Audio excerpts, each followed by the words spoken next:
Good morning everyone. Last time हमने renal trauma का lecture किया था। होप कि तुम सबने अच्छे से वो रीड कर लिया होगा। आज का हमारा टॉपिक है रिनल ट्यूबरकुलोसिस। तो तुम सबने सेकेंड ईयर तो पास कर लिया है, माइक्रोबायोलॉजी सबने पास कर लिया है, तो ऑलमोस्ट तुम सबको ट्यूबरकुलोसिस के बारे में थोड़ा बहुत तो पता होगा ही। वो क्या है, क्या इफ़ेक्ट करता है, वो सब। तो रिनल ट्यूबरकुलोसिस कब होता है, कैसे होता है, और जो हमारा बैक्टीरिया है वो क्या इफ़ेक्ट करता है, वो ज़्यादा डिटेल नहीं लेकिन थोड़ा बहुत जो है वो पहले हमको पता होना चाहिए। तो ट्यूबरकुलोसिस ऑर्गेनिज़म जो भी है, हमारा बैक्टीरिया है, उसके बारे में पहले आपको थोड़ा बता देता हूँ मैं। तो ट्यूबरकुलोसिस जो करता है ह्यूमंस में, वो होता है Mycobacterium tuberculosis. Humans are the only reservoir of Mycobacterium tuberculosis and it doesn't have any its own toxins। तो ट्यूबरकुलोसिस में जो भी हमारी इफ़ेक्ट आती है वो किसी टॉक्सिन की वजह से नहीं आती है, लेकिन जो बैक्टीरिया के अगेंस्ट में जो हमारी बॉडी की इम्यून रिएक्शन है उसकी वजह से जो भी है वो सब उसकी इफ़ेक्ट आती है। तो ट्यूबरकुलोसिस का जो भी हमारा बैक्टीरिया है, माइकोबैक्टीरियम ट्यूबरकुलोसिस, उसके पास अपना कोई टॉक्सिन नहीं है। तो जो हमारा बैक्टीरिया है ट्यूबरकुलोसिस, वो यूजुअली ऑलमोस्ट बहुत सारे टाइम पल्मोनरी रीजन में होता है, लंग में होता है। तो लंग में वो क्या इफ़ेक्ट करता है, लंग में वो बनाएगा ग्रैन्युलोमा, उसके बाद करेगा नेक्रोसिस जो केजियस टाइप का होता है, और उसके बाद बहुत बनता है एब्सेस। तो जैसे हमारे कोई भी टिश्यू होती है उसका नेक्रोसिस होता है, तो नेक्रोसिस के बाद वहाँ पे एब्सेस बनता है। तो यूजुअली जो हमारी लोकल इफ़ेक्ट आती है बैक्टीरिया की लंग में, वो पहला तो ग्रैन्युलोमा, उसके बाद केजियस नेक्रोसिस एंड एब्सेस। तो जो कुछ इफ़ेक्ट लंग में करता है हमारा बैक्टीरिया, वो बैक्टीरिया जब किसी और टिश्यू में जाता है, एक्स्ट्रा पल्मोनरी टिश्यू में, तो वहाँ पे भी यही सेम इफ़ेक्ट करता है। तो पहला वर्ड जो हमारा आता है यहाँ पे इफ़ेक्ट में कि ग्रैन्युलोमा। तो ग्रैन्युलोमा बनता है कैसे, लंग में। तो ये ग्रैन्युलोमा कैसे बनता है वो बताने से पहले मैं तुम सबको बता दूं कि ग्रैन्युलोमा बनाने में सबसे बड़ा एक हाथ जो होता है वो होता है फैगोसाइटोसिस का। फैगोसाइटोसिस तुम लोग फिजियोलॉजी में फर्स्ट ईयर में सीखे होंगे। तो फैगोसाइटोसिस के बारे में ज़्यादा डिटेल नहीं लेकिन थोड़ा बहुत मैं तुमको बता देता हूँ कि फैगोसाइटोसिस में होता क्या है। तो हमारी बॉडी में जब भी कुछ बाहर का कोई भी ऑर्गेनिज्म या कोई भी चीज़ आती है हमारी बॉडी में, तो वो हमारी बॉडी के लिए एंटीजन कहलाता है। तो आज हमारा ट्यूबरकुलोसिस में एंटीजन है हमारा माइकोबैक्टीरियम ट्यूबरकुलोसिस का बैक्टीरिया। तो मान लो कि ये ट्यूबरकुलोसिस के बैक्टीरिया है। तो जैसे ये बैक्टीरिया हमारी बॉडी में आता है तो हमारी बॉडी फैगोसाइटोसिस के द्वारा उसको निकालने की कोशिश करता है। मान लो कि ये माइकोबैक्टीरियम ट्यूबरकुलोसिस नहीं है लेकिन कोई भी एंटीजन है, तो नॉर्मली क्या होता है, जैसे ये एंटीजन आया तो हमारा जो भी मैक्रोफेज है वो एक्टिव हो जाएगा और ये एंटीजन को एंगल्फ कर लेगा। ठीक है। उसके बाद ये मैक्रोफेज को हेल्प करने के लिए एक लाइसोसोम आता है। तो जैसे ही कोई लड़ाई होती है तो किसी को ट्रैप करके, जैसे ही ट्रैप करते हैं उसके बाद दूसरे लोग आके उसको मार देते हैं। उसके जैसे ही है कि ये जो रेड कलर का दिख रहा है वो कोई एंटीजन है, उसको मैक्रोफेज ने ट्रैप कर लिया। उसके बाद उसको हेल्प करने के लिए लाइसोसोम आएगा। लाइसोसोम क्या है वो तुम सबको पता है कि लाइसोसोम जो है उसके पास बहुत सारे एंजाइम्स होते हैं जो हाइड्रोलाइटिक एंजाइम होते हैं। तो ऐसे रहेगा लाइसोसोम जिसके पास बहुत सारे एंजाइम्स होते हैं। तो ये हमारा मैक्रोफेज है, ये हमारा लाइसोसोम है। तो ये लाइसोसोम इसको हेल्प कैसे करता है मैक्रोफेज को। तो जैसे ही कोई एंटीजन को मैक्रोफेज ट्रैप करता है तो लाइसोसोम और मैक्रोफेज के बीच में फ्यूज़न होता है, वो दोनों कांटेक्ट में आते हैं और दोनों के बीच में कुछ कनेक्शन बनते हैं। तो ऐसे नज़दीक आ गया लाइसोसोम, ये है हमारा लाइसोसोम, ये है मैक्रोफेज, ठीक है। तो अब ये हमारा लाइसोसोम है, उसके अंदर ये उसके एंजाइम्स हैं, जो हाइड्रोलाइटिक एंजाइम बहुत ज़्यादा होते हैं, बाकी बहुत सारे एंजाइम्स होते हैं जो भी एंटीजन होगा उसको ख़त्म कर देगा। तो अब ये दोनों कांटेक्ट में आए, उसके बाद दोनों का फ्यूज़न हुआ, उसके बाद दोनों के बीच में बनते हैं ऐसे कनेक्शन।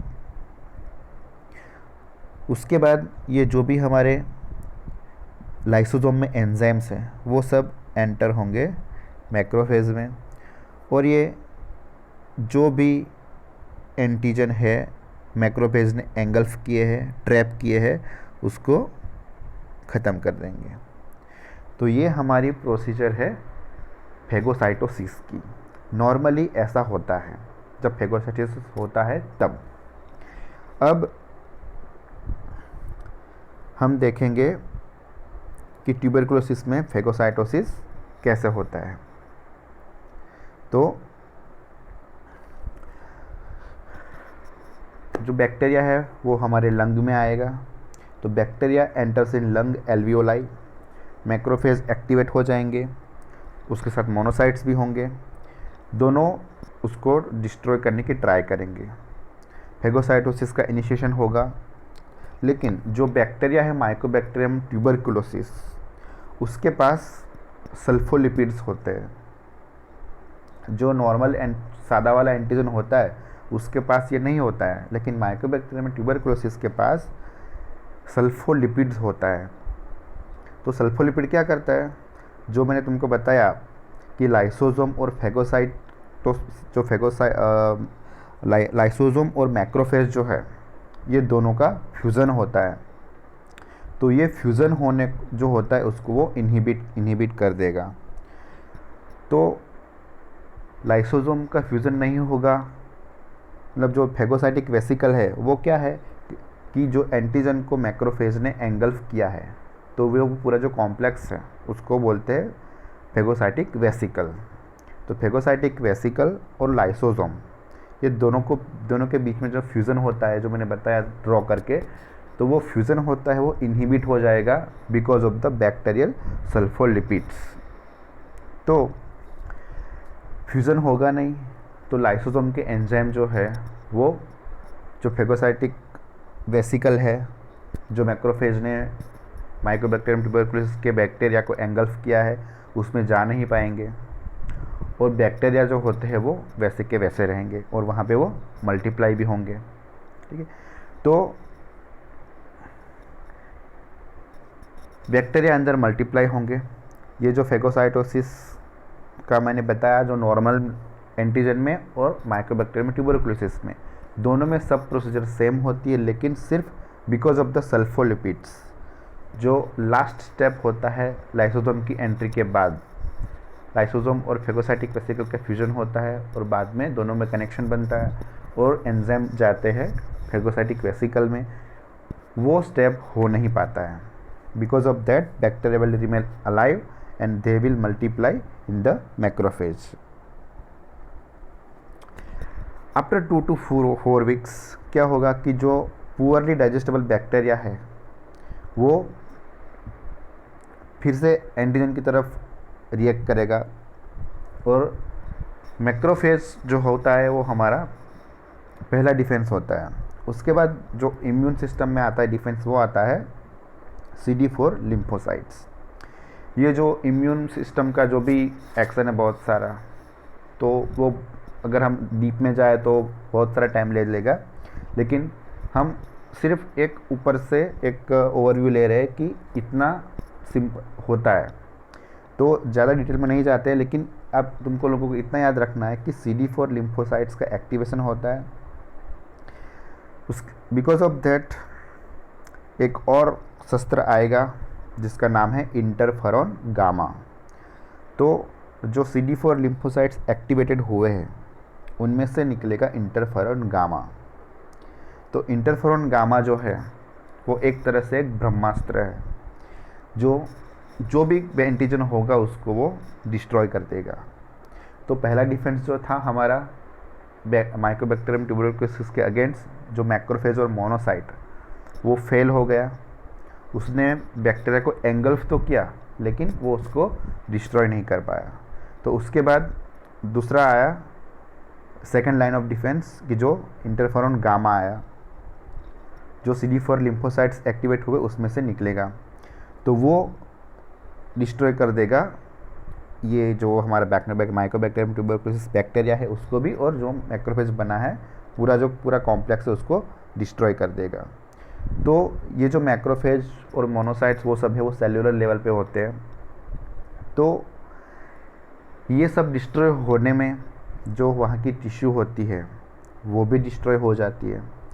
तो जो हमारा मैक्रोफेज था जिसने बैक्टीरिया को एंगल्फ किया था, वो उसका ट्रांसफॉर्मेशन हो जाएगा एपिथेलियोइड हिस्टियोसाइट्स में। इंटरफेरॉन गामा एक्ट करेगा और जो हमारा मैक्रोफेज जो है जिसने बैक्टीरिया को एंगल्फ किया है वो उसका ट्रांसफॉर्मेशन हो जाएगा एपिथेलियोइड हिस्टियोसाइट्स में। वो एक तरह से वो नेक्रोसिस की तरफ जाने की प्रोसेस होती है। तो उसके बाद ये धीरे धीरे एग्रीगेट होंगे और वो बनाएंगे ग्रेन्युलोमास। तो फेगोसाइटोसिस की प्रोसेस स्टार्ट हुई, मैक्रोफेज का डिफेंस था वो फेल गया। उसके बाद आया CD4 लिम्फोसाइट्स, वो एक्टिवेट हुए, इंटरफेरॉन गामा एक्टिवेट हुआ, इंटरफेरॉन गामा रिलीज़ हुआ और उसने सबका डिस्ट्रॉय करना शुरू कर दिया। तो उसके साथ में एल्वियोलाई जो होता है वो भी धीरे धीरे डिस्ट्रॉय होने लगता है। तो इसीलिए जब हम चेस्ट एक्सरे करते हैं, जिसको पल्मोनरी टीबी हुआ होता है उसका हम चेस्ट एक्सरे करेंगे, तो उसमें हमको एक्सरे में दिखता है कि जो एल्वियोलाई होती है वो डिस्ट्रॉय होती हुई दिखती है हमको एक्सरे में। तो ये ऐसे बनता है ग्रेन्युलोमा। तो ये नॉर्मली जो होता है वो लंग में होता है, ये बहुत ही कॉमन होता है इसलिए वो लंग में होता है। लेकिन जब ये हमारा इम्यून सिस्टम है वो पूरा बैक्टीरिया को डिस्ट्रॉय करेंगे इंटरफेरॉन गामा के साथ, तो बहुत सारे जो भी बैक्टीरिया है वो 80% जो बैक्टीरिया है वो सब डिस्ट्रॉय हो जाएंगे।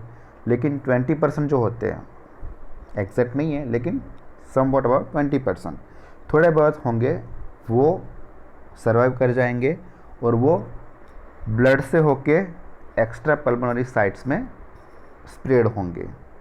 वो हमारी बॉडी में कहीं पे भी स्प्रेड हो सकते हैं। यूजुअली जो हमारे हेयर होते हैं और नेल होते हैं वहाँ पे वो नहीं जा पाते, लेकिन उसके अलावा बॉडी के हर एक पार्ट में ये एक्स्ट्रा पल्मोनरी टीबी फैल सकता है। अब जो बैक्टीरिया ने इफ़ेक्ट किया लंग में, वो सेम इफ़ेक्ट वो करेगा एक्स्ट्रा पल्मोनरी साइट्स पे। लीवर में गया, स्प्लीन में गया, किडनी में गया, इंटेस्टाइन में गया, यूरिनरी ब्लैडर में गया, कहीं पे भी गया, जहाँ कहीं भी जाएगा वो सेम जो इफ़ेक्ट जो लंग में की वही सेम इफ़ेक्ट वो वहाँ पे करेगा। तो जो भी हमारा सिम्टम्स आएंगे वो उसके हिसाब से आएंगे, कॉम्प्लिकेशंस आएंगी वो सब इसके हिसाब से आएंगी, और हम जो ट्रीटमेंट करेंगे वो भी इसके हिसाब से ही करेंगे। तो ये हमारा एक बेसिक है कि ट्यूबरक्लोसिस में क्या होता है। तो ये अगर तुम लोगों को अच्छे से समझ आ गया हो तो हम आगे जाते हैं। तो ब्रीफ में बताऊं तो माइकोबैक्टीरियम ट्यूबरक्लोसिस जो लंग में इफ़ेक्ट करता है, वहाँ से थोड़ा बहुत बच के अदर साइड में आ जाता है। लंग में वो बनाता है granuloma, necrosis and then abscess. वो same effect granuloma, necrosis and abscess बनाएगा अदर पल्मोनरी साइट्स में। हमारा जो आज का टॉपिक है उसमें ये हमारा टीबी होने वाला है किडनी में, ठीक है। तो हम अब आगे जाते हैं। अब हमारा पूरा टॉपिक अच्छे से स्टार्ट होगा। ये हमारा थोड़ा बेसिक था कि ये सब तुमको पता होना चाहिए। तो usually it is secondary, primary most of the time in the lung. Lung में से जो हमारा बैक्टीरिया है बाहर निकल के आएगा सबसे पहले रीनल कॉर्टेक्स में, वाया ब्लड रीनल आर्टरी से होके किडनी में एंटर होगा और रीनल कॉर्टेक्स को इंजर करेगा। और अगर रीनल कॉर्टेक्स में इंजरी होती है तो उसकी वजह से इफ़ेक्ट आती है बेसिलूरिया। जो बेसिलाई होता है माइकोबैक्टीरियम ट्यूबरकुलोसिस वो यूरिन में पास होता है। जैसे मैंने बताया कि लंग में वो करता है, मैक्रोफेज जब इफेक्ट करता है वहाँ पे तो वो बैक्टीरिया को एंगल्फ करता है, लेकिन वो डिस्ट्रॉय नहीं कर पाता है, तो बैक्टीरिया वहाँ पे सर्वाइव कर जाते हैं और मल्टीप्लाई करते हैं। तो वही चीज़ किडनी में होगी। रीनल कॉर्टेक्स में जो हमारा बैक्टीरिया है वो आ गया, जो मैक्रोफेज है उसको डिस्ट्रॉय नहीं कर पाए, तो वहाँ पे बैक्टीरिया सर्वाइव करेगा और उस बैक्टीरिया का मल्टीप्लिकेशन होगा और वो बैक्टीरिया फिर यूरिन में बाहर आएगा, तो उसको बोलते हैं बेसिलूरिया। वो बैक्टीरिया स्प्रेड धीरे धीरे होगा नीचे यूरेटर में। तो यूरेटर में अगर स्प्रेड होगा तो वो वहाँ पे करेगा यूरेटराइटिस एंड यूरेटरिक स्ट्रिक्चर। ये अभी उसकी नॉर्मल जो इफ़ेक्ट है वही है किडनी में और यूरेटर में। वो किडनी में एंटर होता है, उसके बाद वो किडनी से लेकर यूरेथ्रा तक सब जगह पे वो इफ़ेक्ट कर सकता है। ठीक है, तो यूजुअली जो भी हमारा बैक्टीरिया वो हर जगह पे इन्फ्लेमेशन ही करता है। तो तुमको अगर याद रखना हो तो किडनी से लेके यूरेथ्रा तक सब जगह पे वो इन्फ्लेमेशन करेगा। जैसे हमारा आया कि यूरेटराइटिस, उसके जैसे नीचे भी आएगा, प्रोस्टेट में जाएगा, यूरेथ्रा में जाएगा, तो जहाँ पे हमारे सेमिनल वेसिकल्स आते हैं वो सब भी आएंगे धीरे धीरे आगे। तो ये रीनल ट्यूबरकुलोसिस ऐसे होता है। अब जो बैक्टीरिया है वो किडनी में एंटर हुआ, उसके बाद उसके थोड़े बहुत पैथोलॉजिकल टाइप्स है। जैसे हमने रीनल ट्रॉमा में देखा था कि ट्रॉमा कितनी इंटेंसिटी की होती है, उसके हिसाब से उसके अलग अलग टाइप्स बनते हैं। तो उसके जैसे ही बैक्टीरिया का हमारा लोड कितना है, बैक्टीरिया का वायरुलेंस कितना है, बैक्टीरिया की इंटेंसिटी कितनी, उसके हिसाब से अलग अलग पैथोलॉजिकल टाइप्स बनाए हुए हैं। तो ये पैथोलॉजिकल टाइप्स जो है वो तुमको पता होने चाहिए। तो जैसे पैथोलॉजी हमने जो पहले देखा कि लंग में कैसे होता है, उसके जैसे ही बैक्टीरिया पहुंचेगा ग्लोमेरुलस में, वहाँ पे वो बनाएगा ग्रैन्युलोमा, जैसे लंग में बनाया। तो वो जो ग्रैन्युलोमा है वो बनाएगा कैसजेटिंग ग्रैन्युलोमा, और उसमें दो तरह के सेल्स होंगे वहाँ पे। बिकॉज ऑफ द ग्रैन्युलोमा दो तरह के सेल्स प्रेजेंट होंगे। पहला है Langhans types of giant cells and epithelioid cells. तो जब हम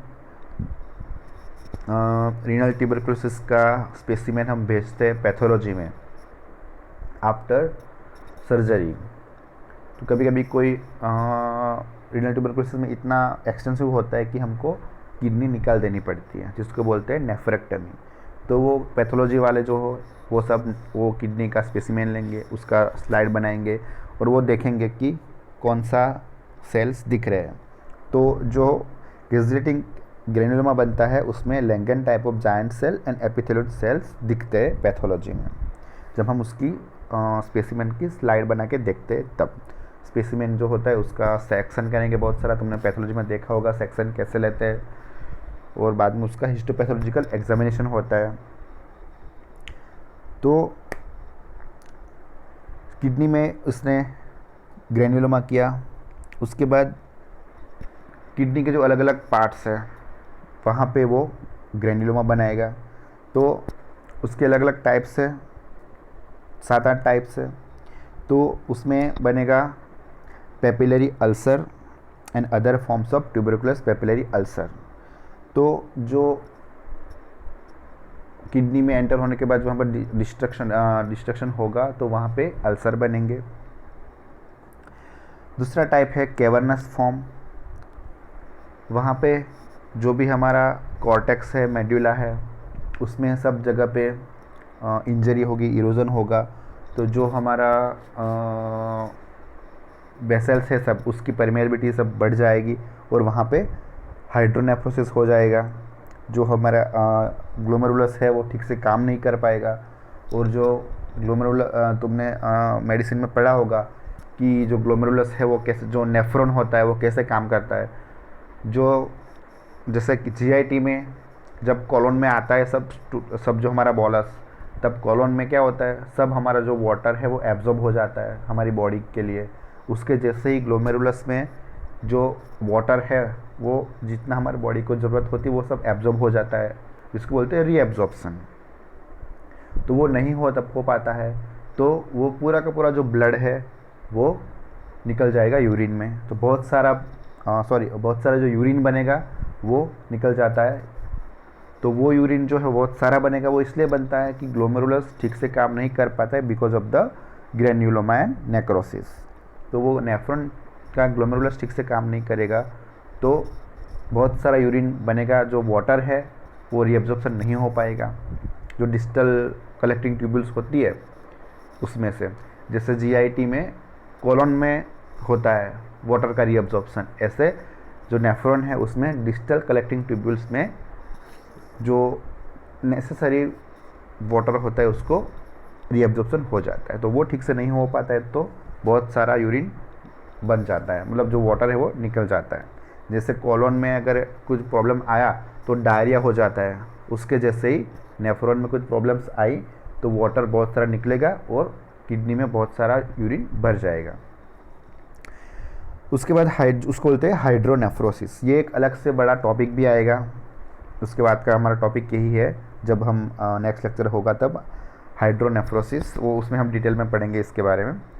उसके बाद अगर उसमें इन्फेक्शन हुआ ई. या क्लेप्सिला का तो वहाँ पे बनेगा पस और उसको बोलते हैं पायोनेफ्रोसिस। तो ये पैथोलॉजिकल टाइप से वो ब्रीफली है। उसके बाद मैं तुमको एक फिगर दिखाता हूँ, उसमें तुमको अच्छे से पता चल जाएगा। जैसे ये पहला है ट्यूबरकुलस पेपिलरी अल्सर। तो ये जो हमारा मेड्यूला है किडनी का, वहाँ पे एक छोटा सा ग्रेन्युलोमा बना और वहाँ पे एक अल्सर बन गया। ये एक टाइप है कि ट्यूबरकुलस पेपिलरी अल्सर। उसके बाद क्या होता है कि ये जो अल्सर बना है उसने यहाँ पे जो हमारा रीनल साइनस है उसके साथ कनेक्शन बना दिए, तो वो बन जाता है कैवर्नस फॉर्म। तो उसमें क्या बनता है कि जो हमारा ग्रेन्युलम है उसमें बहुत सारे बैक्टीरिया है जो धीरे धीरे मल्टीप्लाई होते हैं। तो वो सब बैक्टीरिया यहाँ से होके उससे ये पहले टाइप में जो ग्रेन्युलोमा है उसके साथ रीनल साइनस का कनेक्शन नहीं है, लेकिन जो सेकंड टाइप है उसमें जो ग्रेन्युलोमा है उसका रीनल साइनस के साथ कनेक्शन बन जाएगा। जो हमारे मेजर कैलिक्स और माइनर कैलिक्स होते हैं वो हमारे रीनल साइनसेस कहलाते हैं। तो उसके साथ कनेक्शन होने की वजह से बनता है बेसिलूरिया, जो पहले मैंने बताया था स्टार्टिंग में। तो बहुत सारा बैक्टीरिया जो है वो रीनल पेल्विस में से होके यूरिन में पास होता है। तीसरा एक टाइप है हाइड्रोनेफ्रोसिस, जो मैंने बताया कि बहुत सारा यूरिन बनेगा, उसके साथ अगर एसोसिएटेड कुछ बनता है कि एक आगे हमारा पैथोलॉजी में उसमें आएगा अभी कि स्ट्रिक्चर बनता है, जो मैंने स्टार्टिंग में बताया। तो वो स्ट्रिक्चर जब बनता है तो ये जो अगर तुम यहाँ पे देख पाओ, यहाँ पे एक छोटा सा दिख रहा है, तो ये स्ट्रिक्चर है, यूरेटरिक स्ट्रिक्चर। तो स्ट्रिक्चर बनने की वजह से क्या होगा कि जो यूरिन बन रहा है किडनी में वो पास नहीं होगा नीचे से, मतलब ये पेल्विस से आगे नहीं जाएगा क्योंकि यहाँ पे स्ट्रिक्चर है। तो ये जो स्ट्रिक्चर बना है यहाँ पे वो जंक्शन होता है जिसको बोलते हैं पेल्वी यूरेटरिक जंक्शन। ये एक जंक्शन है, वहाँ पे स्ट्रिक्चर बनता है, और एक जंक्शन नीचे आता है जब यूरेटर ब्लेडर में एंटर होता है, उसको बोलते हैं वेसिको यूरेटरिक जंक्शन, जहाँ पे स्ट्रिक्चर बनता है। तो ये स्ट्रिक्चर बनने की वजह से यहाँ पे हाइड्रोनेफ्रोसिस हो जाएगा। ये एक टाइप है।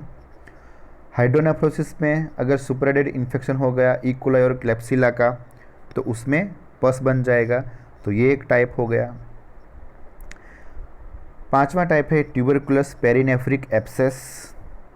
जो एब्सेस जो ट्रोमा में बना था, जो हीमेटोमा बन रहा था, पेरिनेफ्रिक हीमेटोमा, उसके जैसे ही यहाँ पे किडनी में सबसे पहले एब्सेस बनेगा और उसके बाद ये एब्सेस कॉर्टेक्स को ब्रीच करके पेरिनेफ्रिक स्पेस में चला जाएगा, जिसको बोलते हैं ट्यूबरकुलस पेरिनेफ्रिक एब्सेस। छठा टाइप है स्यूडोकैल्कुलाई।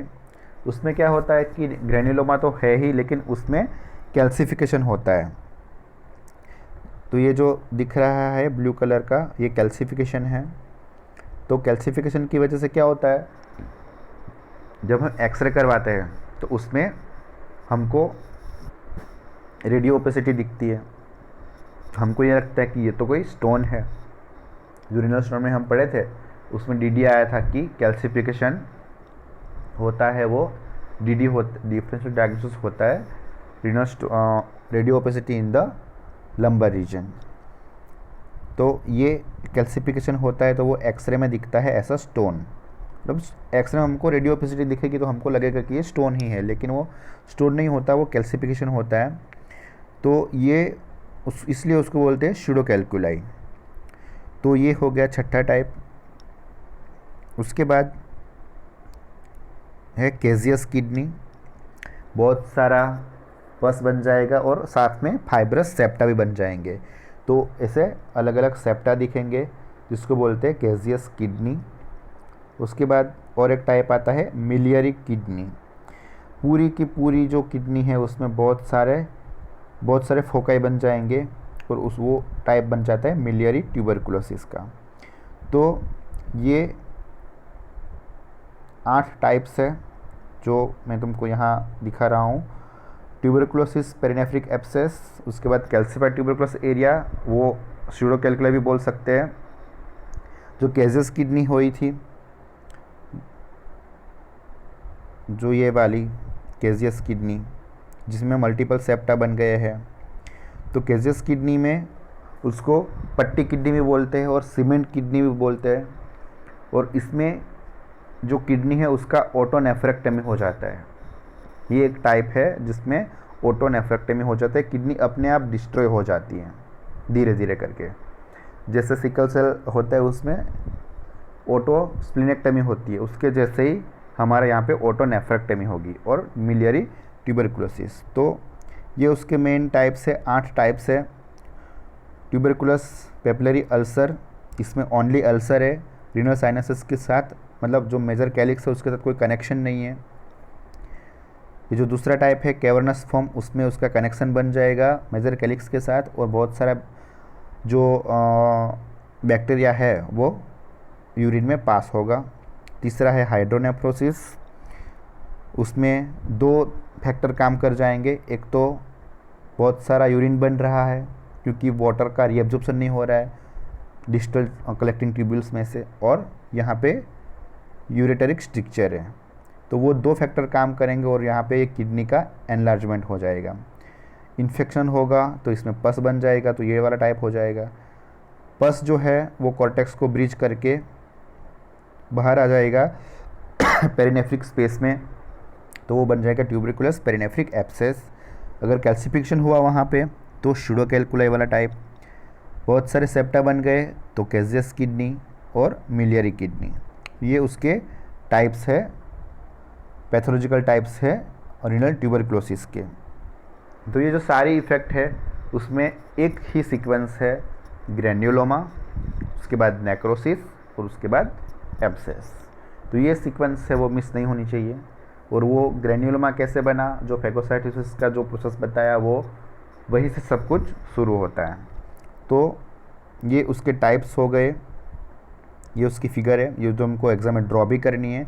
मैं हर बार बोलता हूँ कि जब भी तुम सर्जरी में कोई क्वेश्चन लिख रहे हो तो उसमें अगर तुम फिगर ड्रॉ करोगे तो उसका इफ़ेक्ट बहुत अच्छा आएगा। तो फिगर ड्रॉ हमेशा करना। इसलिए मैं ये तुमको जब लेक्चर लेता हूँ लेक्चर हॉल में, तो इसलिए मैं तुमको ब्लैक बोर्ड पर भी ड्रॉ करके हर बार दिखाता हूँ, ताकि तुम जितनी बार फिगर ड्रॉ करोगे उतनी बार तुमको उसका अच्छे से एग्ज़ाम में याद आएगा। तो ये उसके टाइप्स हो गए। उसके बाद और पैथोलॉजी जो है, मतलब किडनी का तो हो गया, उसके बाद यूरेटर और ब्लैडर, और ब्लैडर के नीचे जाएगा हमारा प्रोस्टेट, का जो भी हमारा सिस्टम है वो, और यूरेथ्रा का। तो अदर पैथोलॉजी जो है वो क्या होगी कि ट्यूबरकुलस बेसिलूरिया जो होता है वो अर्ली स्टेज में होता है। तो बेसिलूरिया होने की वजह से जो बैक्टीरिया है वो यूरेटर में जाएगा और ब्लैडर में जाएगा, और दोनों जगह पे अपना अपना इफ़ेक्ट करेगा। ठीक है, तो यूरेटर में गया तो यूरेटर में वो वहाँ पे करेगा यूरेटराइटिस एंड स्ट्रिक्चर। जो स्ट्रिक्चर बनेगा यूरेटर में वो दो जगह पे यूजुअली बनता है। एक तो हमने ऊपर देखा कि यहाँ पे देखा हमने हाइड्रोनेफ्रोसिस में कि यहाँ पे ये स्ट्रिक्चर बना हुआ है, तो ये पेल्वी यूरेटरिक जंक्शन है जहाँ पे स्ट्रिक्चर बना हुआ है। उसके जैसे ही एक आता है वेसिको यूरेटरिक जंक्शन, जो यूरिनरी ब्लैडर और जो यूरेटर है उसका जंक्शन होता है। तो ये दो जंक्शन होते हैं जहाँ पे यूरेटर का स्ट्रक्चर बन सकता है। तो एक बार मैं तुमको फिगर ड्रॉ करके दिखा देता हूँ कि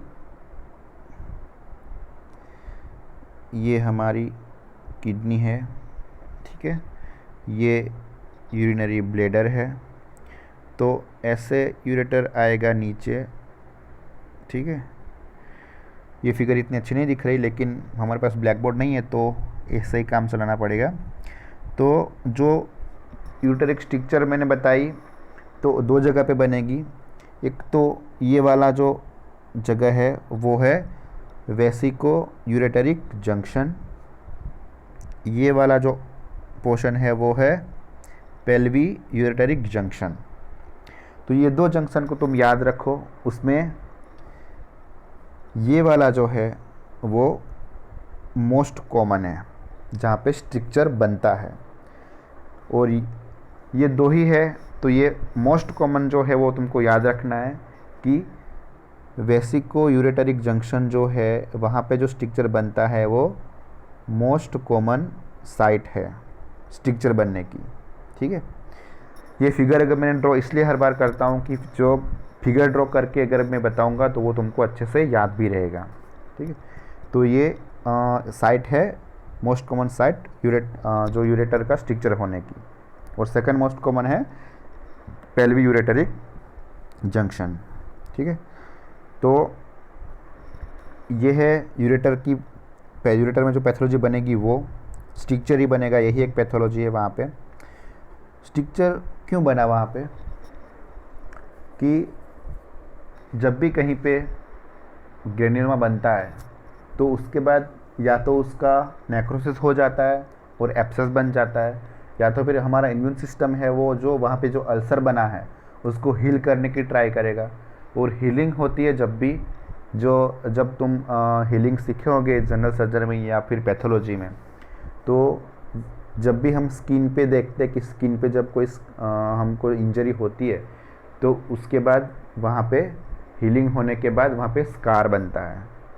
तो ऐसा ही स्कार बनेगा यूरेटर में, और यूरेटर में स्कार बनेगा तो वो स्कार में होता है फाइब्रोसिस। तो फाइब्रोसिस की वजह से वहाँ पे स्ट्रक्चर बनेगा।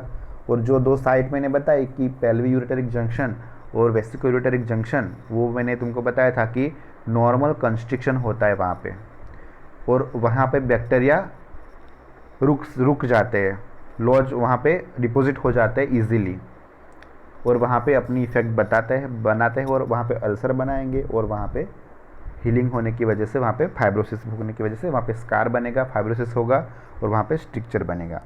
तो ये हो गई यूरेटर की पैथोलॉजी। बाद में ऊपर से जो किडनी में से बैक्टीरिया बेसिलूरिया हो रहा है, बेसिला यूरिन में निकल रहा है, तो वो बैक्टीरिया पहुँचेगा यूरिनरी ब्लैडर में, और यूरिनरी ब्लैडर में वही इफ़ेक्ट करेगा जो किडनी में कर रहा है, हर जगह कर रहा है। तो वहाँ पे भी फाइब्रोसिस होगा। फाइब्रोसिस पूरा का पूरा जो एंटायर यूरिनरी ब्लैडर है उसका फाइब्रोसिस हो जाएगा। अब यूरिनरी ब्लैडर का काम ये है कि यूरिन बनता है तो उसको टेम्पररी स्टोर करना है, डिस्टेंशन होना पड़ता है, रिलैक्सेशन होना पड़ता है।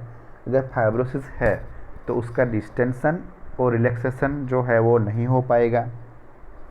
उसकी वजह से क्या होता है कि जो यूरिनरी ब्लैडर है वो इतना ऐसे रिजिड हो जाएगा और वहाँ पे जो यूरिन पड़ा है वो बाहर भी नहीं जाएगा, क्योंकि उसकी जो मैच्योरेशन रिफ्लेक्स है वो भी पूरा लॉस्ट हो जाएगा। तो उसमें ये दो एक टर्मिनोलॉजी आएगी यूरिनरी ब्लैडर में, golf hole ureter and thimble bladder. तो जो ट्यूबरकुलोसिस सिस्टाइटिस बोलते हैं जिसको, इसमें दो पैथोलॉजी बनती है, गोल्फ होल यूरेटर और थिम्बल ब्लैडर।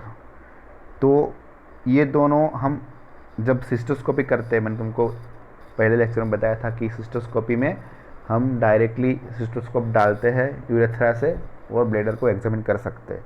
तो अगर ऐसी कुछ पैथोलॉजी बनी है ट्यूबरकुलोस सिस्टाइटिस, तो उसमें हमको गोल्फ होल यूरेटर दिखेगा और पूरा का पूरा ब्लैडर है वो उसमें फाइब्रोसिस दिखेगा हमको, जिसको बोलते हैं थिम्बल ब्लैडर। तो थिम्बल ब्लैडर क्यों होता है? पूरा का पूरा ब्लैडर रिजिड होगा और उसमें यूरिन ऐसा का वैसा पड़ा होगा, वो एम्प्टी नहीं होगा बाय यूरेथ्रा, क्योंकि उसका मैच्योरेशन रिफ्लेक्स लॉस्ट हो जाता है। तो जो गोल्फ होल यूरेटर है वो कैसा दिखता है वो मैं तुमको दिखा देता हूँ। ऐसे हमारा यूरिनरी ब्लैडर है, ठीक है, यहाँ पे यूरेटर एंटर होता है। तो ये तो बाहर से दिखता है ऐसा। जब हम यहाँ से सिस्टोस्कोप डालेंगे और बाद में यहाँ पे देखेंगे जहाँ पे यूरेटर का ऑरिफाइस होता है, तो कैसे दिखता है वो मैं तुमको दिखाता हूँ।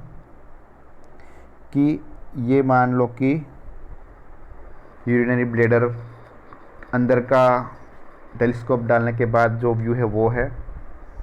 तो ये पूरा का पूरा जो ब्लैडर की वॉल है वो पूरी फाइब्रोसिस हो चुकी है, ऊपर का यूरेटर है वो फाइब्रोसिस नहीं हुआ है। तो क्या होगा कि यहाँ पे जो उसका ओपनिंग है, जो यूरेटर का ओपनिंग है ऐसे, तो ये ओपनिंग हमको कैसा दिखता है? ये मान लो ओपनिंग है, तो उसके आसपास में ऐसे फाइब्रोसिस हुआ यूरिनरी ब्लैडर होगा जो पूरा फाइब्रोसिस हो गया है। ये सारा फाइब्रोसिस हो जाएगा और ये हमारा यूरेटर का ओपनिंग है। तो जैसे गोल्फ खेलते हैं तो गोल्फ में जो गोल्फ होल होता है जिसमें वो बॉल को डालते हैं, तो उसके जैसा दिखेगा यूरेटर का ओपनिंग, जिसको बोलते हैं गोल्फ होल यूरेटर। ये जो मैंने ये जो दिखा रहा हूँ वो टेलीस्कोपी में दिखेगा, टेलीस्कोप डालने के बाद, जिसको बोलते हैं सिस्टोस्कोपी। ठीक है, तो ये सिस्टोस्कोपिक फाइंडिंग है जिसको बोलते हैं गोल्फ होल यूरेटर। ठीक है, तो ये हो गई यूरिनरी ब्लैडर में पैथोलॉजी बनी वो। उसके बाद जो हमारा बैक्टीरिया है वो नीचे जाएगा, प्रोस्टेट में जाएगा, तो ट्यूबरकुलस प्रोस्टेटाइटिस करेगा। प्रोस्टेट में सेमिनल वेसिकल्स होंगे, उसको इन्फ्लेमेशन करेगा, सेमिनल वेसिकुलाइटिस। सेमिनल वेसिकल्स के बाद वो नीचे जाएगा टेस्टिस तक, तो वो करेगा ट्यूबरकुलस एपिडाइमाइटिस, फनिकुलाइटिस। फनिकुलाइटिस में क्या होता है, जो पूरा जो हमारा वास डिफरेंस है वो पूरा थिक हो जाएगा और बीडेड हो जाएगा। तो अगर सेमिनल वेसिकल थिकन हो गया, फाइब्रोसिस हो गया, तो सेमिनल वेसिकल्स में से जो स्पर्म आएंगे, यूरेथ्रा प्रोस्टेटिक जो यूरेथ्रा होता है वहाँ पे ओपन होता है वो सेमिनल वेसिकल। सेमिनल वेसिकल है वो प्रोस्टेट में ओपन होते हैं, और प्रोस्टेट का जो ओपनिंग होता है जो यूरेथ्रा में ओपन होता है, तो पूरा जो हमारा स्पर्म है वो ट्रैवल करता है किडनी से होके प्रोस्टेटिक यूरेथ्रा तक। तो बीच में आता है वास डिफरेंस, जिसमें अगर इन्फ्लेमेशन हुआ तो उसको बोलते हैं फनिकुलाइटिस। तो वो वास डिफरेंस जो है वो स्पर्म को आगे नहीं भेज पाएगा क्योंकि उसका फाइब्रोसिस हो जाएगा। तो उसकी वजह से आगे चल के एक कॉम्प्लिकेशन आएगा, इनफर्टिलिटी, जो हम आगे क्लिनिकल फीचर्स में देखेंगे। तो मैं हर बार बोलता हूँ कि एनाटॉमी, फिजियोलॉजी और पैथोलॉजी, ये सबको तुम कंबाइन करोगे तो क्लिनिकल फीचर्स कॉम्प्लिकेशंस बहुत अच्छे से तुमको समझ आ जाएंगे। तो ये सब इफ़ेक्ट्स जो मैंने बताई, ये सब किडनी में, यूरेटर में, यूरिनरी ब्लैडर में, प्रोस्टेट में, सेमिनल वेसिकल्स में, वास डेफरेंस में, वो सब इफ़ेक्ट सब जगह पे अल्सर बनेगा, ग्रेनुलोमा बनेगा, नेक्रोसिस होगा। अगर नेक्रोसिस नहीं हुआ और अगर वो हीलिंग की तरफ गया तो वहाँ पे फाइब्रोसिस होगा। ठीक है, तो ये यहाँ पे पैथोलॉजी ख़त्म होती है। मैं एक्सपेक्ट करता हूँ कि तुम लोगों को अच्छे से समझ आ गया होगा। एकदम बहुत ही सिंपल लैंग्वेज में तुमको बताया है मैंने। तो अब क्लिनिकल फीचर्स जो है कि बैक्टीरिया अंदर आया, किडनी में पहुंचा, वहाँ से उसने इफ़ेक्ट शुरू किया। तो अगर किडनी से लेके यूरिनरी ब्लैडर तक कहीं पे भी अगर हमको कुछ ट्यूबरकुलोसिस का इन्फेक्शन हुआ है तो उसमें क्या क्या क्लिनिकल फीचर्स आएंगे। तो सबसे पहले तो ये कॉमन होता है मेल में, राइट साइड में मोस्ट कॉमन होता है।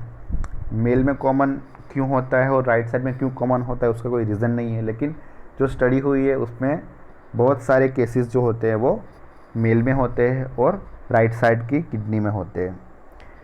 पेशेंट विल हैव पेशेंट को एक हिस्ट्री होगी, पास्ट हिस्ट्री देगा। जब हम हिस्ट्री लेते हैं तब हिस्ट्री में तुम लोग पूछते हो कि भाई ट्यूबरकुलोसिस हुआ है कि नहीं, ट्यूबरकुलोसिस, जॉन्डिस, हाइपरटेंशन, और क्या पूछते हो, हाइपरटेंशन, ट्यूबरकुलोसिस, जॉन्डिस और ब्लड ट्रांसफ्यूजन, ऐसा तुम पूछते हो पास्ट हिस्ट्री में।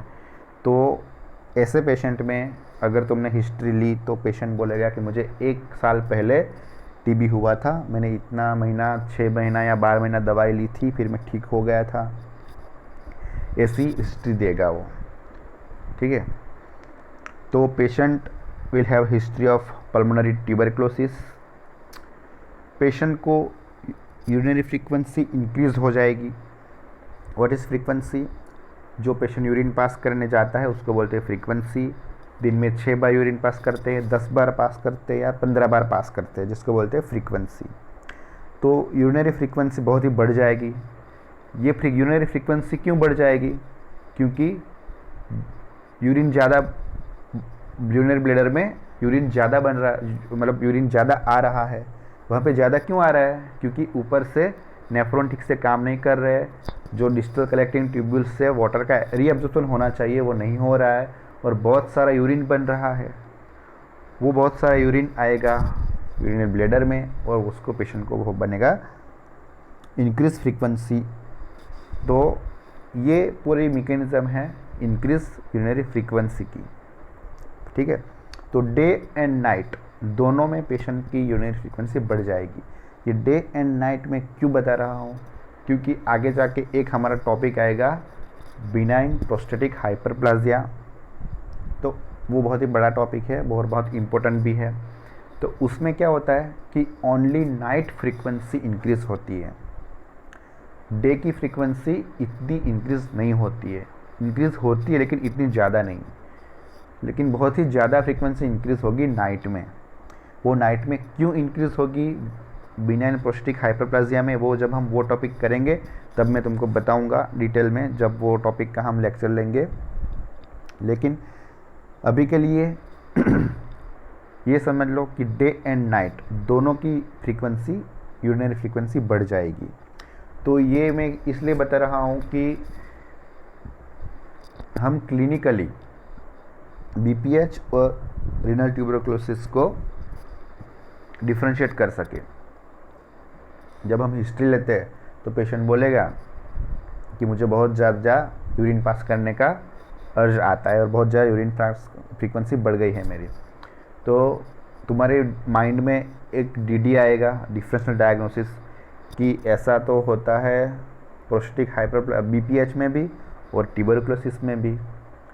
ठीक है, तो ये दोनों डीडी को तुमको अगर डिफ्रेंशिएट करना हो तो तुम पूछोगे पेशेंट को कि कौन सी फ्रीक्वेंसी ज़्यादा है, डे की के या नाइट की? पेशेंट बोलेगा कि डे और नाइट दोनों की। तो उसी टाइम जो है वो तुम इस डायरेक्शन में जाओगे कि इसको ट्यूबरकुलोसिस होने के चांसेस ज़्यादा है। हाँ BPH भी हो सकता है लेकिन उसके चांसेस कम हैं। तो ये जो थियोरेटिकल नॉलेज है वो जब तुम क्लिनिकली अप्लाई करते हो, जो तुम वार्ड में पेशेंट की हिस्ट्री लेते हो, वो बहुत ही दोनों दोनों का कॉम्बिनेशन होता है, तब जाके पेशेंट का अच्छे से डायग्नोसिस होता है और उसकी ट्रीटमेंट होती है। डायग्नोसिस होना इसलिए ज़रूरी है कि डायग्नोसिस अगर ठीक से नहीं हुआ तो ट्रीटमेंट उसका गलत हो जाएगा। इसीलिए एक अच्छे क्लिनिशियन को क्लिनिकल एग्जामिनेशन बहुत ही अच्छे से आना चाहिए, जिसमें हिस्ट्री एंड लोकल एग्जामिनेशन आता है। तो हर बार तुम्हारा जो भी क्लिनिकल प्रोसीडिंग होता है, तो हर बार मैं उनको बोलता हूँ कि क्लिनिकल एग्जामिनेशन बहुत अच्छे से करो। रेडियोलॉजिकल एग्जामिनेशन जो होते हैं वो सिर्फ उन सब को कंफर्मेशन करने के लिए या सपोर्ट करने के लिए होते हैं, लेकिन क्लिनिकल एग्जामिनेशन जो है वो टाइम भी ज़्यादा नहीं लेता है और हम अच्छे से उसकी ट्रीटमेंट स्टार्ट कर सकते हैं। तो जो हमारे IVP या सोनोग्राफी, ये सब हमारे रेडियोलॉजिकल इन्वेस्टिगेशन है, उन सब में टाइम लगता है। तो वो टाइम लगे उसके पहले हमको पेशेंट को ट्रीटमेंट तो स्टार्ट करना ही पड़ता है, ठीक है। इसलिए क्लिनिकल एग्जामिनेशन बहुत इम्पोर्टेंट होता है। तो ये हो गया यूरिनरी फ्रीक्वेंसी। उसके बाद पॉलीयूरिया। पॉलीयूरिया क्यों होगा ये अब तुम अच्छे से समझ गए होंगे। स्टेराइल पायूरिया, तो ये क्या होता है कि एक पेल एसिडिक यूरिन आता है जिसमें पस होता है, लेकिन जब पेशेंट का हम यूरिन का कल्चर करवाते हैं तो उसमें कोई ऑर्गेनिज़म मिलता नहीं है। क्यों होता है ऐसा कि कभी कभी ऊपर जो हमारा पस ग्रेन्युलोमा बना है, वहाँ पे पस कब बनेगा कि जब वहाँ का नेक्रोसिस होगा। अगर नेक्रोसिस हुआ है मतलब जो भी हमारे बैक्टीरिया है वो सबको इंटरफेरॉन गामा ने मार दिया है, वो मारेगा, उसके बाद वहाँ पे नेक्रोसिस होगा और एब्सेस बनेगा। तो जब ऐसा पस आएगा यूरिन में और हम उसका कल्चर कराएंगे और उसमें कोई बैक्टीरिया दिखेगा नहीं, क्योंकि वो बैक्टीरिया जो है वो इंटरफेरॉन गामा ने डिस्ट्रॉय कर दिए है, तब भी वहाँ पे नेक्रोसिस बन के एब्सेस बना है, ठीक। तो बेसिलूरिया, इसीलिए मैं बोला कि बेसिलूरिया जो होता है, जो मैंने बताया कि यहाँ पे कि ट्यूबरकुलस बेसिलूरिया है, वो सिर्फ अर्ली स्टेज में होता है कि जिस टाइम कॉर्टेक्स में जहाँ पे इन्फेक्शन हुआ है ट्यूबरकुलोसिस का, वहाँ पे ग्रेन्युलोमा बनने के बाद अभी तक नेक्रोसिस नहीं हुआ है। नेक्रोसिस होने के बाद एब्सेस बनता है, तब भी जाके पस आता है। तो बेसिलूरिया जो है वो अर्ली स्टेज में होता है। लेटर स्टेज में बेसिलूरिया नहीं होगा, पायूरिया होगा, और वो स्टेराइल पायूरिया होगा। स्टेराइल इसलिए कि बैक्टीरिया है जो है वो ऊपर ऑलरेडी मर चुके हैं किडनी में, और बाद में वो नेक्रोसिस होके पस बन के आ रहा है यूरिन में, तो इसीलिए उसको बोलते हैं स्टेराइल पायूरिया। पस तो होगा लेकिन बैक्टीरिया नहीं फाउंड हो पाएगा उसमें। उसके बाद अदर जो सिम्टम्स है क्लिनिकल फीचर्स, उसमें होता है painful micturition with haematuria. Painful इसलिए होगा कि हर जगह पे यूरिनरी ट्रैक्ट में अल्सर बन गए हैं, तो यूरेथ्रा में भी बन जाएंगे, ब्लेडर में भी बन जाएंगे। तो इसलिए जो मिक्चुरेशन है वो उसमें पेन होगा और हिमेचूरिया होगा, क्योंकि अल्सर जो बने हैं हर जगह पे यूरिनरी ट्रैक्ट में, वहाँ से ब्लड आएगा। अल्सर क्या है तुम सबको पता है, breach in the continuity of the mucus membrane. Mucus membrane उसकी कंटिन्यूटी ब्रेक होगी तो वहाँ से पेपिलरी सब होगी, वहाँ से ब्लड आएगा। सेम थिंग यहाँ पे अगर ब्लड आया ऐसे तो वो बनेगा हिमेचूरिया। पेशेंट को पेन होगा रीनल एंगल पे। जो रीनल एंगल मैंने बताया था तुमको फर्स्ट लेक्चर में एनाटॉमी में कि रीनल एंगल में ऑन लोकल एग्जामिनेशन जो होता है, तो ये एक आ गया, जैसे रीनल ट्यूबरकुलोसिस था, रीनल स्टोन था, उसमें भी होता था कि रीनल एंगल पे पेन होगा। तो ये दूसरा आ गया कि रीनल ट्यूबरकुलोसिस अगर हुआ तो पेन होगा रीनल एंगल पे। अगर पेशेंट को सुप्रापेबिक रीजन में पेन हो रहा है तो वो होगा बिकॉज ऑफ द सिस्टाइटिस। क्या है सिस्टाइटिस? यूरिनरी ब्लैडर का इन्फ्लामेशन, ठीक है। तो बिकॉज ऑफ दैट पेशेंट को सुप्रापुबिक पेन होगा, पेशेंट को इम्पोर्टेंस एंड स्टेरिलिटी होगी। ये क्यों होगा? क्योंकि बिकॉज ऑफ द ट्यूबरकुलोसिस जो टेस्टिस जो है वो ठीक से काम नहीं कर पाएगा। अगर वो ठीक से काम कर भी पा रहा है तो जो स्पर्म है वो यूरेथ्रा तक आ नहीं पाएंगे और पेशेंट को इनफर्टिलिटी होगी, जिसको बोलते हैं स्टेरिलिटी। इम्पोर्टेंस जो because of the hormone testosterone वो अच्छे से नहीं बन पाएगा, क्योंकि जो हार्मोन है वो बनता है टेस्टिस में, और टेस्टिस अगर ठीक से काम नहीं करेगी तो टेस्टोस्टेरोन नहीं बनेगा और पेशेंट को इम्पोर्टेंस आ जाएगा। तो importance and sterility due to involvement of seminal vesicle and prostate. और एक एग्जामिनेशन में आता है कि अगर पेशेंट को हाइड्रोनेफ्रोसिस हुआ है या फिर पेरिनेफ्रिक एब्सेस हुआ है तो हम उस चीज़ को पाल्पेट कर पाएंगे on local examination by manual palpation. Hydronephrosis में किडनी बड़ी हो जाती है क्योंकि बहुत सारा यूरिन भरा पड़ा है और उसका आउटलेट जो है वो ब्लॉक हो चुका है, तो वो एनलार्ज होगी, और अगर एब्सेस होगा तभी वो भी एनलार्ज होगा। तो वो दोनों कंडीशन में किडनी पाल्पेबल होती है, बाकी के टाइप में किडनी पाल्पेट नहीं होती है, ठीक है। तो उसके बाद आएगा ट्यूबरकुलोसिस के फीचर्स, जैसे fever, cough and weight loss. ये तीन तो जैसे ट्रायड ही है ट्यूबरकुलोसिस की, कि फीवर आएगा low grade, cough with haemoptysis and expectoration and weight loss. ये तीन तो हर टीबी के पेशेंट में होता ही है।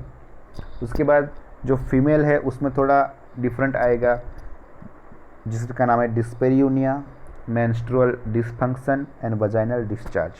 क्योंकि जो फीमेल होती है उसमें यूरेथ्रा का ओपनिंग और वजाइना का ओपनिंग वो दोनों बहुत ही प्रोक्सिमिटी में होते हैं, बहुत ही पास होते हैं। तो जो यूरेथ्रा का इन्फेक्शन होगा या यूरेथ्रा में जो भी पैथोलॉजी बनेगी उसकी इफ़ेक्ट वजाइना में भी आती है, तो उसकी वजह से वहाँ पे वजाइनल डिस्चार्ज आएगा, मेंस्ट्रुअल डिसफंक्शन होगा। और एक वर्ड है डिस्पेरियूनिया। यूजुअली तुमको मे बी गायनेकोलॉजी में सिखाया होगा कि डिस्पेरियूनिया क्या है। That is the very painful sexual intercourse. तो डिस्पेरियूनिया वो इसलिए होगा कि जो इफ़ेक्ट यूरेथ्रा में आई है वो इफ़ेक्ट नीचे वजाइना में भी आएगी, वजाइना का फाइब्रोसिस हो जाएगा, और because of that patient will that female will have painful sexual intercourse. तो dyspareunia, menstrual dysfunction and vaginal discharge. तो ये उसके क्लिनिकल फीचर्स, उसका प्रेजेंटेशन, ये सब इसमें आ गया। अगर तुमने पैथोलॉजी जो मैंने बताई phagocytosis scales from the start of the phagocytosis to the formation of abscess, जो भी मैंने पूरा सर्कल बताया वो अगर तुम ठीक से समझ गए हो तो तुमको ये क्लिनिकल फीचर्स समझने में बहुत आसानी रहेगी। अब अगर तुमको इतना समझ आ गया हो तो हम आगे बढ़ते हैं। अब आएंगे इन्वेस्टिगेशंस। तो सबसे पहले ब्लड के करवाएंगे, सीबीसी करवाएंगे, उसमें हीमोग्लोबिन कम आएगा क्योंकि पेशेंट को हिमेचूरिया है। ईएसआर करवाएंगे तो ईएसआर उसका हाई आएगा। मॉन्टुक्स टेस्ट कराएंगे, ये एक टेस्ट का नाम है मॉन्टुक्स टेस्ट, जिसको ट्यूबरकुलिन टेस्ट भी बोलते हैं। एक छोटी सी सिरिंज आती है, ट्यूबरकुलिन सिरिंज, जिसमें जो माइकोबैक्टीरियम ट्यूबरकुलोसिस है उसका बहुत ही मतलब कंट्रोल किया हुआ बैक्टीरिया होता है, जिसका बहुत ही कम जो उसका अमाउंट है वो उसमें रखा होता है इंजेक्शन में। तो वो इंजेक्शन हम देंगे पेशेंट को और उसको ऑब्जर्व करेंगे। वहाँ पे अगर रिएक्शन उसका आता है, मतलब वो वहाँ पे आसपास में इंड्यूरेशन और रेडनेस हो जाएगा, तो उसको बोलते हैं पॉजिटिव मॉन्टुक्स टेस्ट। तो अगर ट्यूबरकुलोसिस से पेशेंट हुआ है, पेशेंट को ट्यूबरकुलोसिस, तो उसको मॉन्टुक्स टेस्ट पॉजिटिव आएगा। उसके बाद करवाएंगे चेस्ट एक्सरे। जैसे अगर लंग में है बैक्टीरिया माइकोबैक्टीरियम ट्यूबरकुलोसिस का, तो लंग में भी हमको दिख सकता है, या तो लंग में जो भी पल्मोनरी टीबी हुआ था वो हील हो गया होगा, तो वहाँ पे हमको कैविटी दिखेगी, कंसोलिडेशन दिखेगा, तो ये सब हमको चेस्ट एक्सरे में दिख सकता है। उसके बाद हम कराएंगे अल्ट्रासोनोग्राफी एब्डोमेन, जिसमें किडनी, यूरेटर और ब्लैडर, वो सब का जो पैथोलॉजी मैंने बताई कि किडनी में हाइड्रोनेफ्रोसिस होगा, पायोनेफ्रोसिस होगा, पेरिनेफ्रिक एब्सेस होगा, कैल्सिफिकेशन होगा, यूरिनरी ब्लैडर जो है वो पूरा थिम्बल ब्लैडर बन जाएगा। तो ये सब चीज़ हम अल्ट्रासोनोग्राफी में देख सकते हैं। उसके बाद आएगा EMSU, जिसका नाम है early morning sampling of urine. तो 3 कंसेक्यूटिव अर्ली मॉर्निंग सैंपल लेंगे हम यूरिन का। अर्ली मॉर्निंग मतलब पेशेंट जो अर्ली मॉर्निंग सबसे पहले यूरिन पास करता है उसका हम सैंपल लेंगे। उसके बाद हम वो यूरिन का माइक्रोस्कोपी करेंगे और कल्चर करेंगे। माइक्रोस्कोपी करेंगे जीलेन नील्सन स्टेनिंग से, तो उसमें हमको ये जो हमारा बेसिलाई है, एसिड फास्ट बेसिलाई, वो दिखेगा हमको। बाद में अगर हम इसका कल्चर करेंगे तो इसमें एक तुमको कल्चर मीडियम का नाम याद रखना है, जिसका नाम है LJ medium, Lowenstein Jensen medium, LJ medium. अगर तुम शॉर्ट फॉर्म याद रखोगे तो भी चलेगा। जो माइक्रोस्कोपी है उसमें हम जेडन स्टेनिंग करेंगे, और जो मीडियम है जिसमें हम कल्चर करेंगे तो उसका नाम है LJ medium, Lowenstein Jensen medium. तो अगर मीडियम में हम अगर ये ऑर्गेनिज्म होगा यूरिन में, तो इसमें हमको कल्चर मीडिया में वो पॉजिटिव आएगा। उसके बाद हम करवाएंगे प्लेन एक्सरे KUB। तो इसमें हमको कैल्सिफिकेशन दिख सकता है। अगर पेशेंट को किडनी में कैल्सिफिकेशन हुआ है तो हमको कैल्सिफिकेशन दिखेगा। ये जो इन्वेस्टिगेशन बता रहा हूँ वो तुम सबको मैंने डिटेल में पहले ही बता दिया है। मतलब हम जब पहला या दूसरा लेक्चर था तब मैंने तुम सबको सब इन्वेस्टिगेशन बता दिए थे कि कैसे कैसे ये इन्वेस्टिगेशन होता है। तो वो सब अभी तुम याद करना, वो सब इन्वेस्टिगेशन वही आ रहे हैं सब। प्लेन एक्सरे KUB में कैल्सिफिकेशन दिखेगा। उसके बाद इंट्रावेनस पाइलोग्राफी, तो उसमें अगर स्ट्रक्चर बना है यूरेटर में तो वो दिखेगा हमको। अगर हाइड्रोनेफ्रोसिस हो गया है तो वो भी दिखेगा। उसके बाद करवाएंगे हम CCT abdomen pelvis, contrast enhance computerised tomography scan, CCT scan of the abdomen pelvis. उसमें भी हमको हाइड्रोनेफ्रोसिस, यूरेटरिक स्ट्रक्चर, नेक्रोसिस, श्रंकन किडनी मतलब जो मैंने केजियस किडनी बताई जिसमें ऑटोस्प्लेनेक्टमी हो जाती है, तो किडनी है वो उसकी साइज़ पूरी कम हो जाएगी। तो ये हमको CT स्कैन में दिख सकता है। उसके बाद आएगा रिट्रोग्रेड पाइलोग्राफी, जो यूरेथ्रा से हम डाई डालेंगे और फिर जो मैंने बोला था कि नीचे से पूरी पाइलोग्राफी करते हैं, तो उसमें भी हमको जो यूरेटर में स्ट्रक्चर बना है वो दिख सकता है। Cystoscopy, direct visualization of the urinary bladder, interior of the urinary bladder by scope, तो जिसको बोलते हैं सिस्टोस्कोप। तो उसमें हमको गोल्फ होल यूरेटर दिखेगा, जो मैंने बताया था पहले अभी यूरेटर के पैथोलॉजी में कि गोल्फ होल यूरेटर बनता है, वो दिखेगा। PCR that is polymerize chain reaction, इसमें ट्यूबरक्लोसिस का डिटेक्शन, जो माइकोबैक्टीरिया है उसका डिटेक्शन हो जाएगा। उसके बाद आता है MCU, मिक्चुरेटिंग सिस्टोयूरेथ्रोग्राम। इसमें भी हमको जो यूरेटर का स्ट्रक्चर है वो पता चल जाएगा। तो ये पूरे इन्वेस्टिगेशंस है, ब्लड के इन्वेस्टिगेशंस और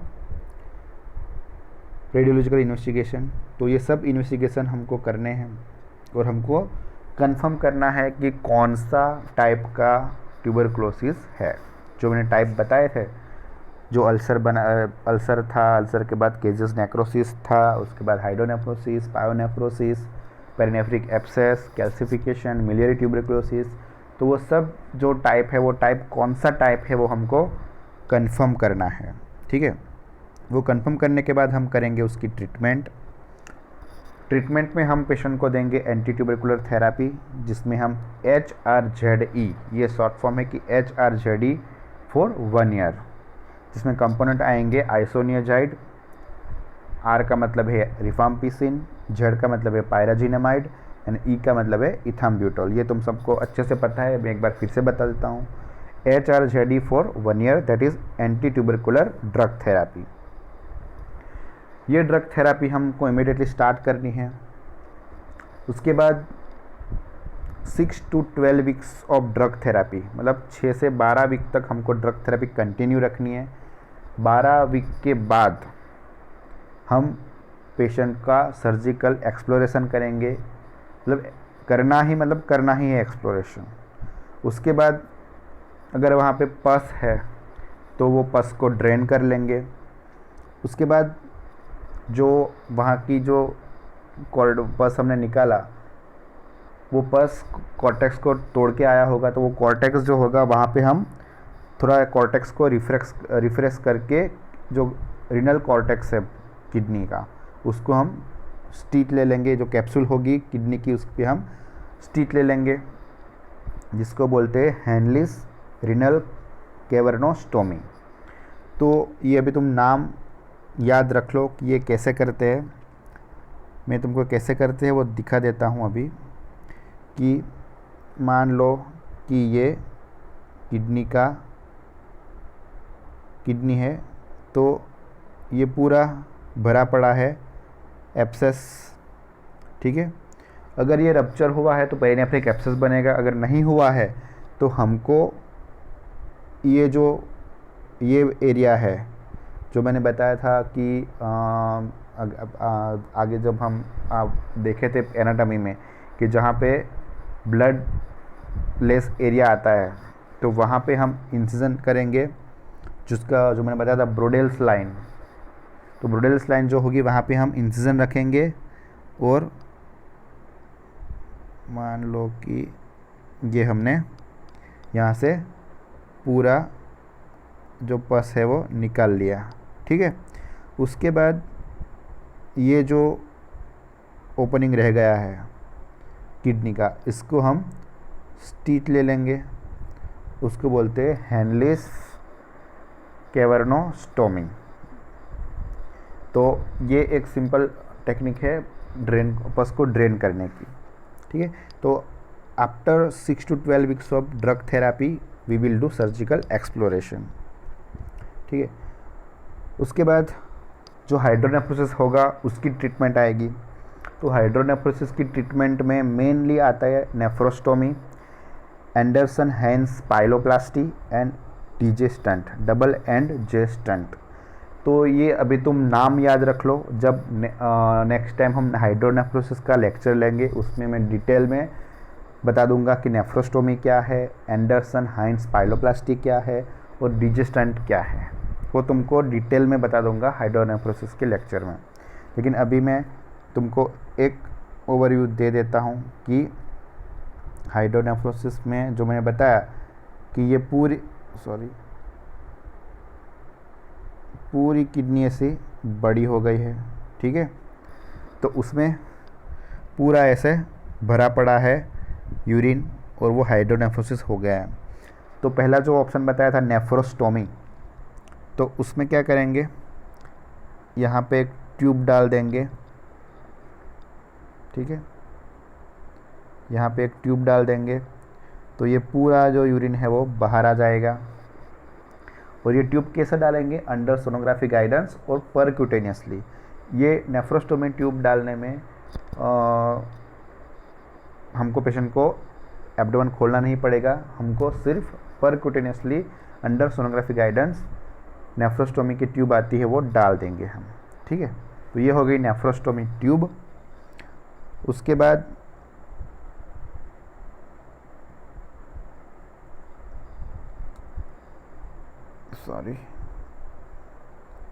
जो डीजे स्टंट बताया मैंने कि डीजे स्टंट जो होता है वो कैसे काम करता है। तो ये हमारी किडनी है, ठीक है, यहाँ पे ये यूरेटर है।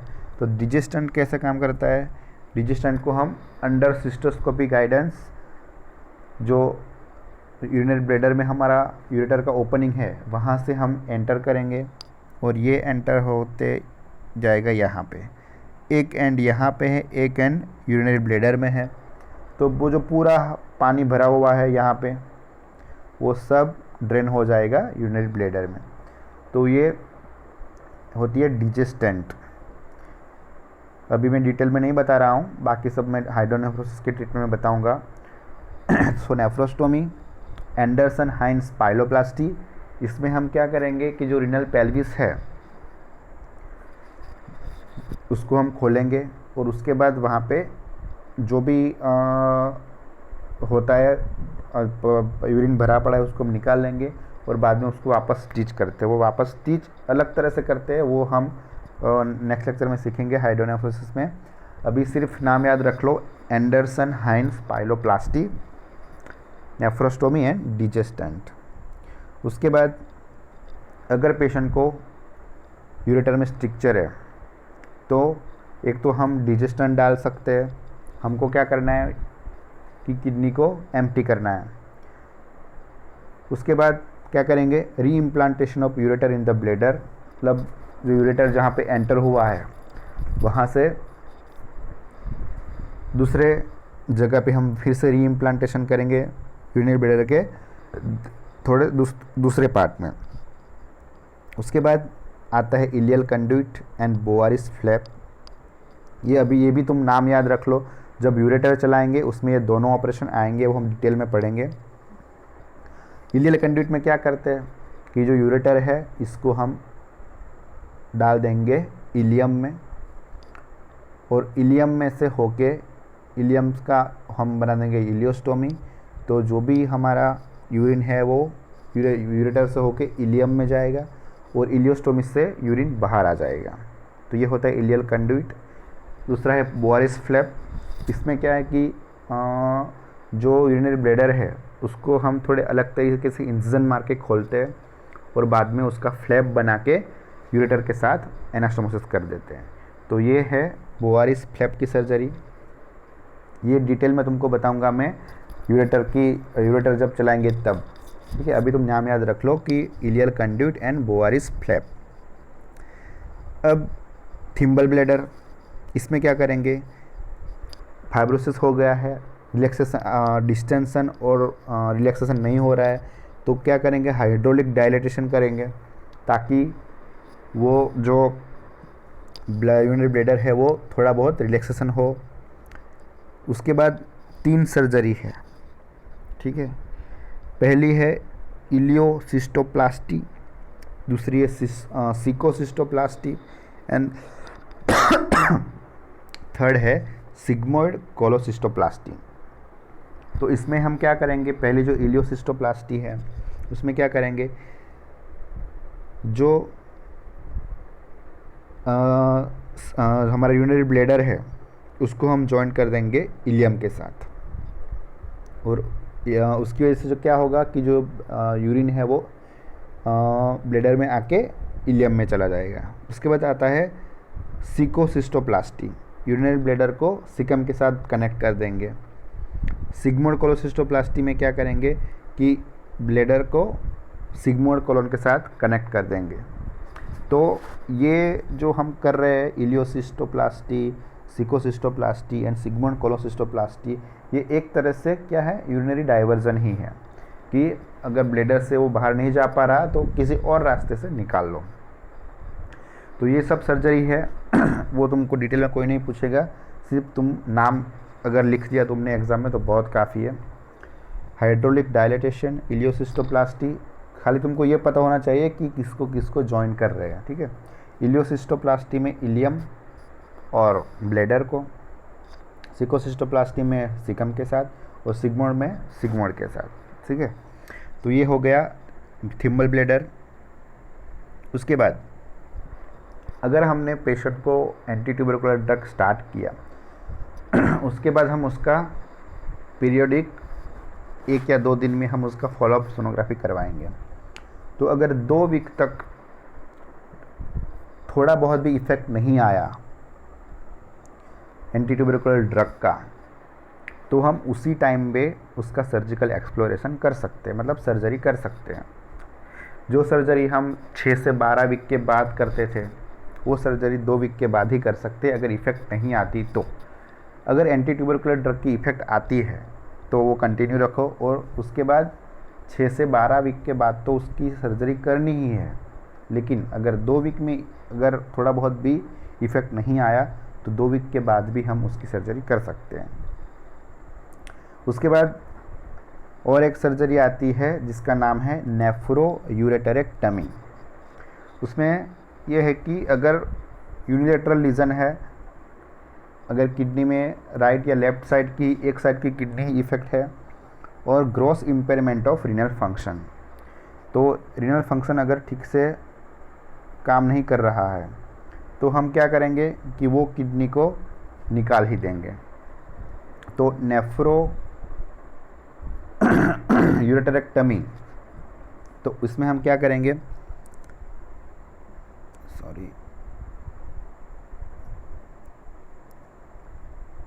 ये हमारी किडनी है, ठीक है, ये यहाँ पे यूरिनरी ब्लैडर है, ठीक है, और ऐसे यहाँ पे आ जाता है हमारा यूरेटर।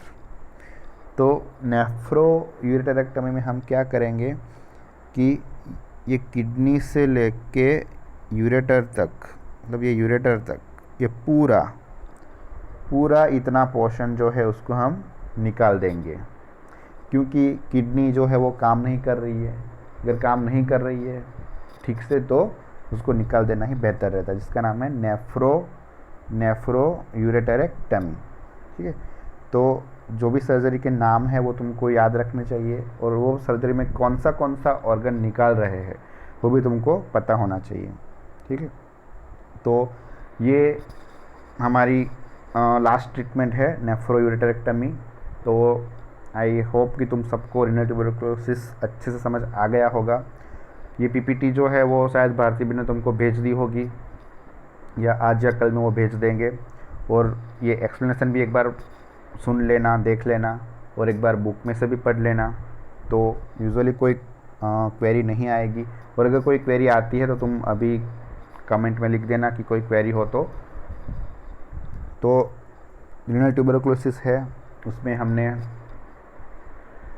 सबसे पहले उसकी पैथोलो माइकोबैक्टीरियम बैक्टीरिया को जाना, बाद में जो फेगोसाइटोसिस का साइकिल आया, फेगोसाइटोसिस के बाद ग्रेन्युलोमा बना, नेक्रोसिस बना, एब्सेस बना, उसके बाद उसके clinical features, pathological types, clinical features, investigations and treatment.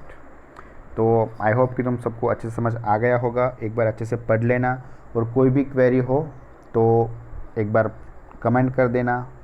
और उसके नीचे हमने MCQ भेजे तुमको, ये MCQ जो है वो तुम लोग सॉल्व कर देना, और अगर जब तुम यहाँ आते हो तब सबमिट करवा देना, ठीक है। ओके देन, नेक्स्ट टाइम जब हम लेक्चर लेंगे तो उसका जो हाइड्रोनेफ्रोसिस का लेक्चर करेंगे। तो नेक्स्ट टाइम का लेक्चर के पहले ये 2 टॉपिक जो मैंने चलाया, रीनल ट्रॉमा और रीनल ट्यूबरकुलोसिस, वो अच्छे से पढ़ लेना। और जैसे मैंने बताया कि ट्रॉमा और ट्यूबरकुलोसिस जो किसी ऑर्गन में भी होंगे, जब कोई भी ऑर्गन आएगा तो उसमें ट्रॉमा और ट्यूबरकुलोसिस ये दोनों के क्वेश्चन एग्ज़ाम में होते ही है। तो ये अच्छे से पढ़ लेना, एंड नेक्स्ट टाइम हम हाइड्रोनेफ्रोसिस का क्लास करेंगे तो ये भी एक बार नज़र मार लेना बुक में से, ठीक है। Okay then, thank you.